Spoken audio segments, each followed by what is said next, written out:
नमस्कार. आज आपण मार्गशीर्षातील श्री महालक्ष्मी व्रतकथा ऐकणार आहोत.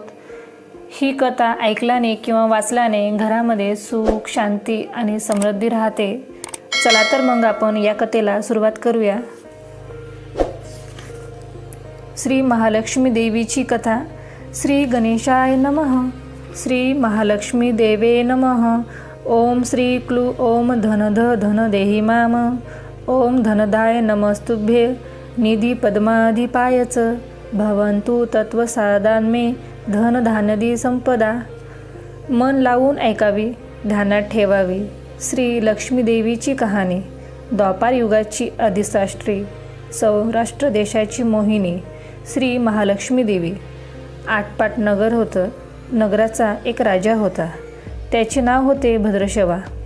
तो दयाळू, शूर व प्रजादक्ष होता. देवा ब्राह्मणांना, साधू संतांना सुखवीत होता, आनंद देत होता. राजाच्या राणीचं नाव सूर्यचंद्रिका होतं. नाव चांगलं, पण स्वभावात अहंकार. मागील जन्मी ती एका वैश्याची पत्नी होती. तिचं नवऱ्याशी भांडणं होई. भांडणानं वैतागली, रागानं घराबाहेर पडली. चालत होती अनवाणी रानातून. तिथं तिला दिसल्या सुवासिनी. त्या करीत होत्या लक्ष्मीचं व्रत. ते तिनं पाहिलं. त्यांच्याबरोबर तिनंही व्रत केलं. दुःख विसरली, दारिद्र्य गेलं, परिस्थिती सुधारली. देवीची भक्ती फळाला आली.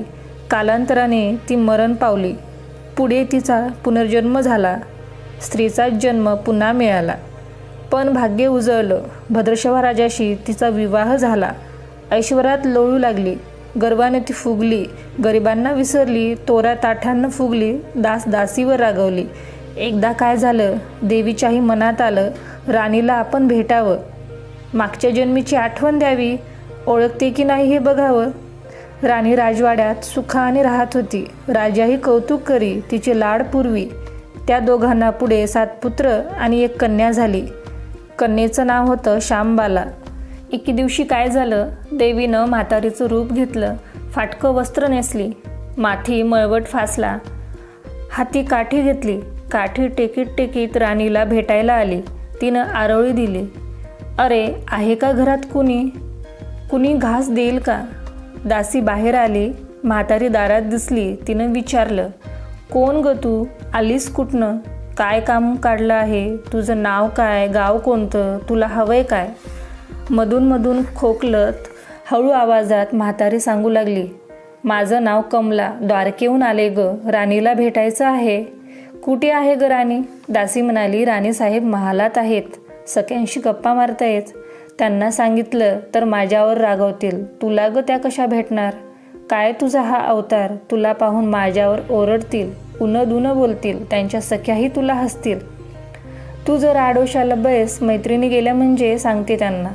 म्हातारी रागवली, मनोमन संतापली. तुझी राणी पैशाला भाळली, माणुसकी विसरली, दारिद्र्य मेली. आज झाली राणी, पण देवीला विसरली. माझ्यामुळेच ना. मीच तिला व्रत सांगितलं देवीचं, तिनं ते केलं. आता राणी पदावर बसली, देवीला आठवणही राहिली नाही. गर्व झालाय संपत्तीचा, पैशाची धुंदी आली. गोरगरिबांची पर्वा नाही. थोरा मोठ्यांच्या मुली त्या झाल्या मैत्रिणी. म्हातारी गरीब आणि भिकारीन. तिला कोण ग विचारते? पण याचं फळ तिला भोगावंच लागेल. तेव्हाच तिचे डोळे उघडतील. जाते मी. दासी घाबरली. तिनं म्हातारीला पाणी दिलं. हात जोडून म्हणाली, ते व्रत मला सांगाल, मी ते नेमानं करीन. उतणार नाही, मातणार नाही, घेतला वसा टाकणार नाही, दिलेला शब्द मोडणार नाही. त्या दासीला व्रताचा वसा सांगितला. म्हातारी उठली, काठी टेकीत निघाली. तोच माडीवरून राणीची कन्या श्यामबाला धावत आली. ती कळवळून म्हणाली, आजी रागवू नका, चुकली माझी आई. तिच्या वतीने मी क्षमा मागते.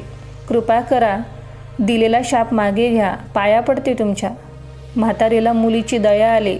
म्हातारीनं क्षणभर त्या मुलीकडे पाहिलं आणि तिला लक्ष्मीव्रताचा वसा सांगितला. मुलीचा निरोप घेऊन म्हातारी निघणार, तोच राणी माडीवरून आली. दाराशी येते तर म्हातारी दिसली. राणी ओरडली, ए थेरडे, कशाला ग आलीस? जा इथून, उठ म्हणते ना. जातीस की नाही? दुसरी घरं नाही दिसली तुला? म्हातारीने संतापाने गरागरा डोळे फिरविले. कपाळावर आठ्या पसरल्या. ती तडक घराबाहेर पडली. दासीनं लक्ष्मीव्रत केलं. तिची स्थिती सुधारली. दासी पण गेली. संसार सुखाचा झाला. पुढं मार्गशीर्ष महिना आला. पहिल्याच गुरुवारी श्यामबालेनं लक्ष्मीव्रतात सुरुवात केली. सगळे नेमधर्म पाळले. 4ही गुरुवार तिनं लक्ष्मीव्रत केलं. शेवटच्या गुरुवारी यथासांग उद्यापन झालं. सिद्धेश्वर राजाचा पुत्र मालाधर, त्याच्याशी श्यामबालेचा विवाह झाला. राजवैभवातील श्यामबालेला राजवैभव मिळालं. हा होता लक्ष्मीव्रताचा प्रभाव. सुखासमाधानानं संसार चालू होता. भद्रशवा व सूर्यचंद्रिका राणीचे मात्र भाग्य फिरले. शत्रूने राज्यावर चाल केली. भद्रशवांचं राज्य लुबाडलं.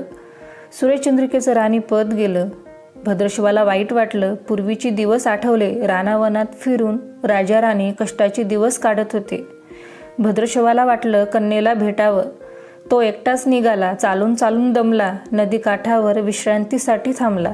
नदीकडे येताना राणीच्या दासीनं भद्रशवाला पाहिलं. घाईघाईनं ती राजवाड्यात गेली. राजाला सांगितलं. मालाधरानं माणसं पाठवली. आणायला रथ पाठवला. सासऱ्यांना घरी आणलं. सन्मानानं नवी वस्त्र व कंठी हार दिला. श्यामबाला वडिलांची काळजी घेत होती. काही दिवसांनी राजाला वाटलं आता परत जावं. जावयाला तसं त्यांनी सांगितलं. मुलीचा निरोप घेतला. जावयानं मोहरा भरलेला हंडा नोकराकडे देऊन राजासोबत पाठवलं. राजा घरी परतला. चंद्रिकेला भेटला. हंडा पाहून ती आनंदली. घाईनं तिने झाकण काढलं. आत बघते तर काय, तिला कोळशेच दिसले. सूर्यचंद्रिकेनं कपाळावर हात मारला. नशिबाला दोष दिला. नवऱ्याला सांगितलं. ते ऐकून तोही चकित झाला. दुःख पाठलाग करीत होते. दारिद्र्य सरत नव्हते. चिंतेचे सावट पसरतच होते. काळजीचा वणवा भडकतच होता. सूर्यचंद्रिकेचा एक एक दिवस दुःखाचा जात होता. एके दिवशी तिला मुलीला भेटावं, डोळे भरून पाहावं वाटलं. नशिबाचे भोग भोगायचेच आहेत. सूर्यचंद्रिका घरून निघाली. मुलीच्या सासरी पोहोचली.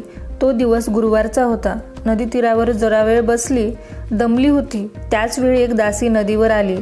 तिनं राणीच्या आईला ओळखलं. घाईनं ती महालात गेली. राणीला निरोप दिला.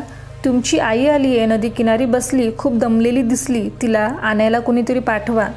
श्यामबालेनं सारथ्यासोबत रथ नदीकडे पाठवला. आईला घेऊन यायला सांगितलं. आई रथात बसून महालात आली. आईला बघता श्यामबालेनं आनंदाने मिठी मारली. मुलीचं वैभव पाहून तिचं मन तृप्त झालं. तोंडून शब्द फुटेना. आईनं स्नान केलं. मुलीनं तिला पैठणी दिली. सोन्या मोत्यांचे दागिने दिले. आईचं रूप अधिकच खुललं. दुपारची वेळ झाली. श्यामबालेनं भक्तिभावानं लक्ष्मीची पूजा केली. आरती झाली. धूपदीपांचा वास दरवळला. श्यामबालेचा कडकडीत उपवास होता. भोजनाची तयारी झाली. तिनं आईला जेवायला बोलवलं. सूर्यचंद्रिका पाटावर येऊन बसली. पण ती एकदम शांत होती. तिला मागचा जन्म आठवला. लक्ष्मीदेवीच्याच कृपेने या जन्मी ती राणी झाली होती. ती म्हणाली, श्यामा, मी देखील तुझ्यासोबत उपवासच करेन. श्यामा म्हणाली, ठीक आहे. मार्गशीर्ष महिना होता. मुलीनं 4ही गुरुवार व्रत केलं. ते आईनं पाहिलं. तीही उपवास करू लागली. देवीला भक्तिभावानं प्रार्थना करत होती. महिना संपला. घरी जायचा विचार ठरला. पोहोचवायला श्यामबाला सोबत गेली. 4 दिवसांनी श्यामबाला निघाली. मालाधर राजाने पाठविलेला पैशाचा हंडा घेतला. त्यात मीठ भरलं. तो नौकराजवळ देऊन पुन्हा ती सासरी आली. गप्पा मारता मारता वेळ कसा जात होता त्याचेही भान तिला नव्हते. मालाधरानं विचारलं, माहेराहून काय आणलंस? श्यामबालेनं सोबत आणलेल्या हंडाकडे बोट दाखविलं. मालाधरानं उत्सुकतेनं झाकण काढलं. त्यात त्याला काय दिसले? मिठाचे खडे. अगं वेडे, मिठाचे खडे कशाला आणलेस? इथे मिळत नाही मीठ. मीठ मिळतं ना, पण हे मीठ माझ्या वडिलांच्या राज्यातलं आहे. वडिलांचं राज्य सौराष्ट्रात होतं. त्या शेजारच्या समुद्राचं आहे हे मीठ. समुद्र तीरावर दूरवर माझ्या वडिलांचं राज्य होतं. पण आज श्यामबालेच्या सांगण्यातली खोच राजानं हेरली. तो विचारात गुंगला. श्यामबाला म्हणाली, हे मीठ जीवनाचं अमृत आहे. अन्नाला चव येते ती मिठानंच. मीठ नसलेला पदार्थ अवनी. ज्यांचं मीठ खावं त्यांच्याशी इमानी असावं. त्यांचं रक्षण करावं. कामात कसूर झाली तर प्रसंगी प्राणही द्यावे. मालाधर राजा निश्चयानं उठला. त्यानं आपले सेवक सासऱ्यांकडे पाठविले. त्यांना बोलावून घेतलं. भद्रशवाला काय झालं कळलं नाही. ताबडतोब तो जावयाकडे आला. दोघांची गुप्त बैठक झाली. विचार पक्का ठरला. भद्रशवानं अनुमती दिली. मालाधरानं मुख्य सेनापतीला तात्काळ भेटण्यास बोलावलं. सेनापती आले. त्यांनी मालाधराला वंदन केले. आज्ञा करावी महाराज, ते म्हणाले. भद्रश्रवांचं राज्य जिंकलेल्या शत्रूवर ताबडतोब स्वारी करा. प्रत्येक सैनिकाच्या हातावर हंड्यातल्या मिठाचा एक एक खडा ठेवा. शपथ घेऊन प्रत्येकाला झुंजायला सांगा. राजाची आज्ञा झाली तशी सेनापतीनं व्यवस्था केली. दुसरे दिवशी सोबत सेना घेऊन बेसावत शत्रूवर चाल केली. शत्रूच्या राज्यावर सारे सैनिक तुटून पडले. मालाधराचे सैन्य बेभान लढत होते आणि शत्रू सैनिक जमिनीवर कोसळत होते. सूर्य पश्चिमेकडे जात होता. अंधार हळूहळू पसरत होता. शेवटी मालाधराच्या सैन्यानं शत्रूचा फडसा पाडला. अपूर्व विजय मिळवला. भद्रश्रवांचं राज्य पुन्हा मिळवलं. मालाधराला व श्यामबालेला ही आनंदाची बातमी सेनापतीने ताबडतोब कळविली. सैनिकांनी शत्रू राज्यातील खजिना लुटला. अफाट संपत्ती मिळाली. ती पोत्यात भरून मालाधराकडे आणली. त्यात सोन्याच्या मोहरा, बरीच नाणी होती आणि शस्त्रांचा साठाही होता. मालाधरानं भद्रश्रवास सुरेशचंद्रिका राणीस घेऊन यायला सांगितलं. ती आल्यावर घरात आनंदाचं उद्यान आलं होतं. तो होता गुरुवार. श्यामबालेचा लक्ष्मीव्रताची पूजा केली. आरती झाली. धूपदीपांचा सुगंध दरवळला. तिनं व तिच्या आईनं उपवास केला. रात्री देवीची आरती झाली. देवीला नैवेद्य दाखवून सर्वांनी पक्वान्नानं जेवण केलं. मार्गशीर्ष महिन्यातला हा शेवटचा गुरुवार, लक्ष्मीव्रताचा शेवटचा दिवस, मंगल मुहूर्ताचा दिवस. मालाधरानं भद्रश्रवांचं राज्य त्यांच्या स्वाधीन केलं. त्यानं या व्रताची सांगता झाली. राजा राणी सौराष्ट्रात आले. सुरेशचंद्रिकेनं पुन्हा लक्ष्मीव्रताचा वसा घेतला. तो आजन्म पाळला. घरची स्थिती सुधारली. राजाचे 7 पुत्र दूर देशाहून अचानक घरी आले. त्यांना पाहून आईवडिलांना आनंद झाला.